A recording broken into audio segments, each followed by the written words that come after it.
இது ஃபர்ஸ்ட் மலேசியாவின் செய்திகள் உங்களுக்காக.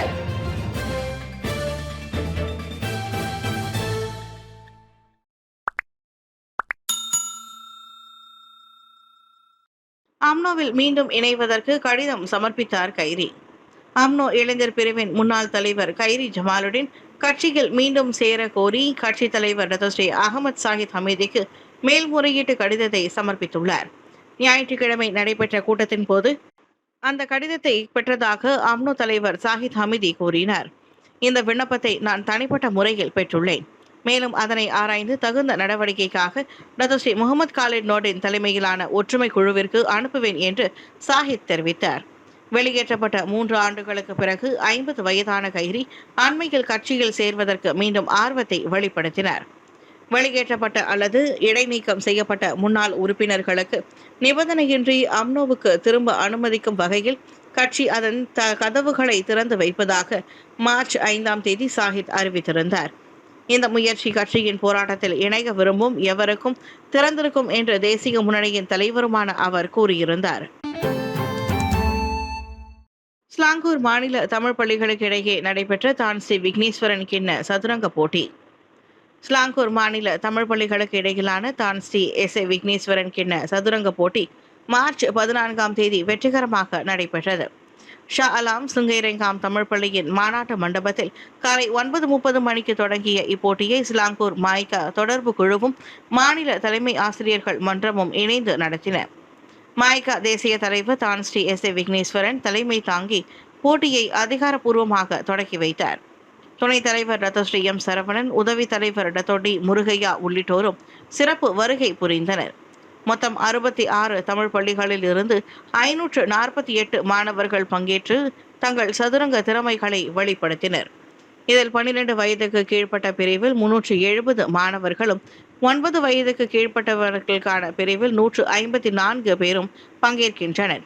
மொத்தமாக 206 மாணவிகள் கலந்து கொண்டதும் குறிப்பிடத்தக்கது. பொது தேர்தலில் 115 இடங்களில் போட்டியிட BN இலக்கு, மாய்கா வரவேற்பு. 16வது பொது தேர்தலில் 115 நாடாளுமன்ற தொகுதிகளில் தேசிய முன்னணி போட்டியிட இலக்கு வைத்திருப்பதை மாய்காவின் தேசிய வியூக இயக்குனர் செனட்டர் டத்தோ சிவராஜ் சந்திரன் வரவேற்றுள்ளார். பொது தேர்தலுக்கு பிறகு புத்ரஜயாவில் அமைய போகும் அரசுக்கு BN தலைமை ஏற்க வேண்டும் என்ற இலக்கோடு அது ஒத்துப்போவதாக மாய்கா மத்திய செயலவை உறுப்பினருமான அவர் சொன்னார். எனவே தேசிய முன்னணி உடனடியாக ஒவ்வொரு தொகுதிக்கும் தேர்தல் ஒருங்கிணைப்பாளர்களை நியமிக்க வேண்டும். இது மக்கள் நம்பிக்கையை பெறவும் அடுத்த பொது தேர்தலில் வெற்றியை நோக்கி முன்னேறவும் முக்கிய படியாக இருக்கும் என சிவராஜ் கூறினார். நேரம் பொன்னானது என்பதால் BN உடனடியாக தேர்தல் வேலைகளை தொடங்க வேண்டும் என்றும் அவர் வலியுறுத்தினார். கடந்த பொது தேர்தலில் வெறும் 30 தொகுதிகளை மட்டுமே வென்றதால் தேசிய முன்னணி ஒற்றுமை அரசாங்கத்தில் இணைந்து பக்கத்தான் ஹரப்பான் கூட்டணியுடன் ஒத்துழைத்து வருவது குறிப்பிடத்தக்கது. சுங்கைபுலோவில் மனிதவள மேம்பாட்டு கழகமான HRD கார்ப் நடத்திய மடானி ரமலான் நிகழ்ச்சி. மனிதவள அமைச்சர் டத்தோஸ்ரீ ரமணன் ராமகிருஷ்ணனின் நாடாளுமன்ற தொகுதியான ஸ்லாங்கூர் சுங்கைபுலோவில் பெர்பாதுவான் ஜியாரா மடானியா ரம்தான் நிகழ்ச்சி நடைபெற்றது. ரமலான் சந்தைகளை பார்வையிட்ட பிறகு அமைச்சர் இந்நிகழ்ச்சியில் கலந்து கொண்டார். கோத்தடாமன் சாரா செக்ஷன் 7 பல்நோக்கு மண்டபத்தில் சுமார் 3000 உள்ளூர் மக்கள் பங்கேற்ற இந்த நிகழ்ச்சியை மனிதவள மேம்பாட்டு கழகமான HRD கார்ப் நடத்தியது. மனிதவள அமைச்சான கெசுமா மற்றும் HRD கார்ப் உயர் அதிகாரிகளுடன் இணைந்து 700 பேருக்கு புபூர் லாம்புக் நோன்பு கஞ்சியையும் ரமணன் எடுத்து வழங்கினார்.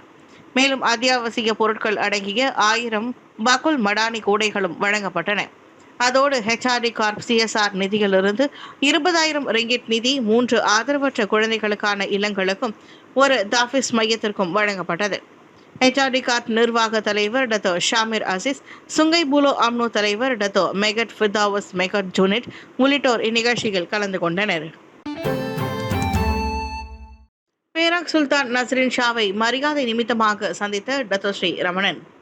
மனிதவள அமைச்சர் டத்தோஸ்ரீ ரமணன் ராமகிருஷ்ணன் பேராக் சுல்தான் நஸ்ரின் அவர்களை நேற்று காலை தலைநகரில் உள்ள இஸ்தானா பேராக்கில் மரியாதை நிமித்தமாக சந்தித்து உரையாடும் நல் வாய்ப்பினை பெற்றார். இந்த சந்திப்பின் போது பேராக் மாநிலத்தில் புதிதாக நிர்மாணிக்கப்பட்டு வரும் பெர்காசோ மறுவாழ்வு மையத்தின் தற்போதைய கட்டுமான பணிகள் மற்றும் அதன் நிலை குறித்த விளக்க உரையை சுல்தான் அவர்களின் மேலான பார்வைக்கு அவர் சமர்ப்பித்தார். அத்துடன் இந்த மறுவாழ்வு மையத்திற்கு பொருத்தமான பெயர் சூட்டுவது குறித்தும் இம்மையத்தை அதிகாரப்பூர்வமாக திறந்து வைப்பதற்கான சுல்தானுக்கு அழைப்பு விடுத்தார். மக்களுக்கு பயனளிக்கும் இத்தகைய திட்டங்கள் மற்றும் முன்முயற்சிகள் மீது சுல்தான் அவர்கள் காட்டிய ஆழ்ந்த அக்கறைக்கும் தமக்கும் சந்திப்பு வழங்கியமைக்கும் ரமணன் தனது நன்றியை தெரிவித்துக் கொண்டார். மக்களின் நல்வாழ்வையும் நாட்டின் சுபிக்ஷத்தையும் கருத்தில் கொண்டு வகுக்கப்படும் ஒவ்வொரு திட்டமும் செம்மையாக செயல்படுத்தப்படுவதற்கு சுல்தான் அவர்கள் வழங்கிய ஆலோசனைகளும் மேலான கருத்துகளும் மிகச்சிறந்த வழிகாட்டியாக அமையும் என்றும் அவர் கூறினார். இன மத சினமூட்டல் தொடர்பில் ஜம்ரி வினோத், அருண் துரைசாமி உட்பட 4 மீது இன்று குற்றச்சாட்டு. ஐஜிபி தகவல். இன மத உணர்ச்சிகளை தூண்டிவிட்டதாக கூறி 4 மீது இன்று நீதிமன்றத்தில் குற்றம் சாட்டப்படவிருக்கின்றது. சுயேட்சை சமய சொற்பொழிவாளர் ஜம்ரி வினோத் நில அத்துமீறல்களை எதிர்த்து போராடும் சமூக ஆர்வலராக தன்னை கூறிக்கொள்ளும் தமீம் தஹ்ரி, மகேந்திர பூபதி பெருமாள், அருண் துரைசாமி ஆகியோரே அவர்களாவர் என தேசிய போலீஸ் படை தலைவர் ரதஸ்ரீ காலிட் இஸ்மாயில் நேற்று உறுதிப்படுத்தினார். விசாரணை அறிக்கை முழுமை பெற்று அவர்களை நீதிமன்றத்தில் நிறுத்த தேசிய சட்டத்துறை தலைவரின் ஒப்புதல் கிடைத்திருப்பதாக ஐஜிபி சொன்னார். பொது அமைதியை கெடுத்ததாக கூறி குற்றவியல் சட்டத்தின் கீழ் 4 வெவ்வேறு மேஜிஸ்ட்ரேட் நீதிமன்றங்களில் குற்றம் சாட்டப்படுவர் என எதிர்பார்க்கப்படுகிறது. ஜம்ரி வினோத்தும் தமீம் டஹ்ரியும் சட்ட நடவடிக்கைக்கு பயந்து தாய்லாந்துக்கு தப்பியோடியதாக கூறப்பட்ட நிலையில் ஒரு வழியாக இன்று அவர்கள் நீதிமன்றத்தில் முன்னெடுத்தப்படுவர் இருப்பது பெரும் கவனத்தை ஈர்த்துள்ளது. பட்டாசு வெடித்து 4 வயது சிறுவன் விரல்களை இழந்தான். சுங்கை பட்டாணியில் பட்டாசு வெடித்ததில் 4 வயது சிறுவன் பல விரல்களை இழந்ததோடு அவனது இடது கையின் உள்ளங்கையிலும் காயம் ஏற்பட்டது. மெர்போக்கிற்கு அருகில் உள்ள கம்போங் டயம்போக்கில் மதியம் 12:45 அளவில் இந்த சம்பவம் நிகழ்ந்த போது அந்த சிறுவன் 9 மற்றும் 2 வயதுடைய இருவருடன் இருந்ததாக கூறப்படுகிறது.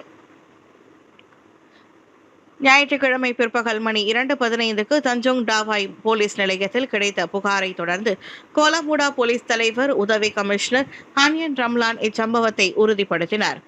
பட்டாசு வெடித்த சத்தத்தையும் அதைத் தொடர்ந்து சிறுவனின் குழந்தையின் அழுகையையும் கேட்டதை தொடர்ந்து அண்டை வீட்டுக்காரருக்கு இச்சம்பவம் குறித்து தெரிய வந்தது.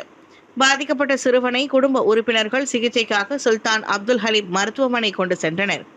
2001ஆம் ஆண்டு குழந்தைகள் சட்டத்தின் 31(1)A பிரிவின் கீழ் இச்சம்பவம் குறித்து விசாரணை நடைபெற்று வருவதாக ஹான்யன் ரம்லான் கூறினார். ஆசையாக ஐஎம் கெபுக் கேட்டது ஒரு குற்றமா? கர்ப்பிணி மனைவியை தாக்கிய கணவன். கோலாலம்பூர் செராஸில் ஐஎம் கெபுக் கோழி உணவை வாங்கி தருமாறு கர்ப்பிணி மனைவி ஆசையாய் கேட்க கடைசியில் அது குடும்ப வன்முறையாக மாறிப்போனது. மார்ச் 11ஆம் தேதி பிற்பகல் 3:30 மணிகளவில் 33 வயது இல்லத்தரசி தனது கணவரிடம் ஐஎம் கெபுக் வாங்கி தர சொன்னார். ஆனால் கணவன் கோபம் அடைந்து நீயே சமைத்து சாப்பிடு என்று திட்டியதோடு அவரை தாக்கியதாக புகார் அளிக்கப்பட்டுள்ளது. மனைவியை மூச்சு திணற செய்து கன்னத்தில் அறைந்ததோடு கத்தியை காட்டி மிரட்டியதாகவும் புகாரில் கூறப்பட்டுள்ளது. இப்புகார் குடும்ப வன்முறை சட்டத்தின் கீழ் விசாரணைக்கு எடுத்துக் கொள்ளப்பட்டதை செராஸ் போலீஸ் உறுதிப்படுத்தியது. வலப்பக்க கழுத்தில் காயமடைந்த அம்மாது செராஸில் உள்ள சான்சலர் துவாங்கு முஹரிஸ் மருத்துவமனையில் சிகிச்சை பெற்றார். மனைவிமார்களின் கர்ப்ப காலங்களில் அவர்கள் வாய்க்கு ருசியாக கேட்கும் உணவுகளை கணவன்மார்கள் பெரும் சந்தோஷத்துடன் வாங்கி கொடுப்பார்கள் என்றுதான் கேள்விப்பட்டுள்ளோம். ஆனால் இங்கு அடிதடியில் முடிந்த சம்பவம் சமூகத்தில் அதிர்ச்சியை ஏற்படுத்தியுள்ளது.